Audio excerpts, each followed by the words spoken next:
Ulster Bank not ruling out more sales of bad loans to vulture funds. Ulster Bank has refused to rule out further sales of distressed mortgage loans to vulture funds despite a school of thought emerging that such transactions could end under a Sinn Féin or Fianna Fáil-led government.Late. Last year the bank announced the sale of around €800 million worth of non-performing mortage loans to US vulture fund CarVal Investors.That deal, when it finally closes, roughly around the third quarter of this year, will bring the percentage of problem loans on Ulster Bank's lending books to approximately 5%, which would be in and around EU banking targets.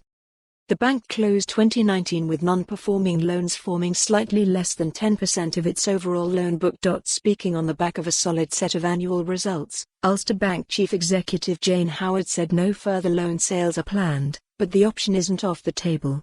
You can never rule it out, but the priority and the focus is helping customers get onto a sustainable solution. That's good for us, as it keeps the income stream, and it's good for the customer. Our priority won't change. We will continue to help people get onto a sustainable solution.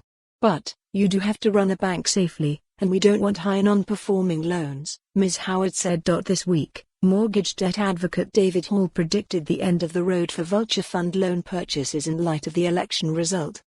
We can only run the bank and control what we can control, but we'll work with whichever government is in power in line with regulation, Ms. Howard said. Ulster Bank saw its operating profit surge to €55 million last year, from €15 million in 2018. Total income fell from €689 million to €647 million, partially due to a reduction in non-performing loan income. Regarding the ongoing tracker mortgage scandal, Ms. Howard said Ulster has made all of its redress and compensation payments and has no outstanding issues. We're not in dispute on trackers, there are no new or additional provisions. The appeals process is, obviously, still ongoing, and as we get individual cases we'll deal with those, she said. Ulster's tracker costs have topped €312 million to date, with half of that covering project costs and half customer compensation.